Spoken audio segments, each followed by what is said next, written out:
Everybody likes as flower, এখানে verb হচ্ছে ইট, এটা লাইকস। তো লাইকস থাকলে, এটা ভার্ব থাকলে, অ্যাজ থাকলে অবশ্যই আমরা মনে করি ডাজ। তো নট নাই, ডাজ নট। আর এভরিবডি পরিবর্তে হয় দে, আমরা জানি দে এর সাথে কি হয় না, ডাজ নট হয় না। তো ডাজ এর পরিবর্তে আমরা ডো হবে। এটা হচ্ছে এই উত্তরটা। দ্বিতীয় প্রশ্ন হচ্ছে আই নিড সাম বুকস। তো এখানে নিড কিন্তু অনেকে মনে করে ওই যে need to, dare to, use to, সেরকম। আসলে এটা না। এখানে নিড বলতে সরাসরি ভার্বের এক নাম্বার বুঝাইছি, সেই জন্য এক নাম্বার হওয়ার কারণে আমরা ডু নট লাগবে, আয়ের আই, কোনো পরিবর্তন নাই। তারপর হচ্ছে let me do the work, এখানে লেট থাকলে সরাসরি উইল ইউ।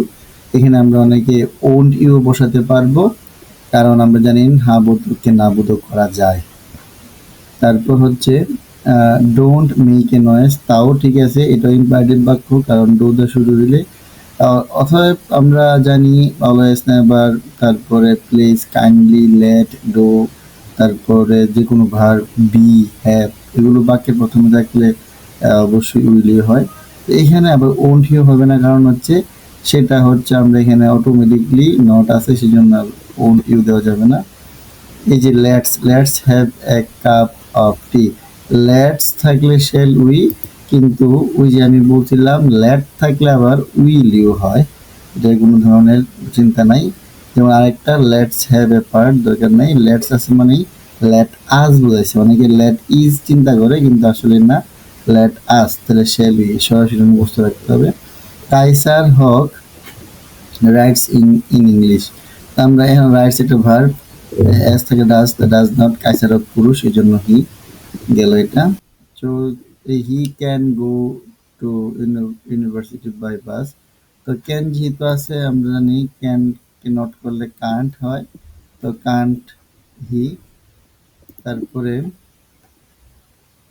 তারপর হচ্ছে দে কেম by car, came the number রূপ, সেই জন্য did not. They you will, এখানে ইউ ডাবল এল দিয়ে শেল বোঝায়, ডাবল এল দিয়ে উইল বোঝায়, অর্থাৎ আই এবং উইর সাথে ডাবল এল থাকলে আমরা শেল বুঝবো, আর বাকি সবগুলোর সাথে ডাবল এল থাকলে আমরা উইল বুঝবো, সেজন্য উইল নট লাগালে ওন্ট ইউ বসে। তারপরে আমরা দেখি ইউ হ্যাভ বট, তাহলে হ্যাভ আছে মানে অবশ্যই হ্যাভ নট বা হ্যাভন্ট, ইউ থাকলে you. Open the door verb, verb থাকলে উইল ইউ হয়। তারপর হচ্ছে he is not a liar, তো নট অবশ্যই ইজ এ নট লাগছে, উত্তরের সময় নট হবে না, is he. Everyone should respect the teachers, এখানে আমরা ওই যে আমরা বলছিলাম everyone, everybody, someone, somebody, anyone, anybody, এগুলোর সাথে এগুলোর পরিবর্তে দেয়া হয়, কিন্তু এগুলোর পরিবর্তে যদি ডাজ উত্তর থাকার কথা হয় তাহলে ডো হবে, ইজ থাকলে আর হবে, ওয়াজ থাকলে আর হবে, হ্যাজ থাকলে হ্যাভ হবে।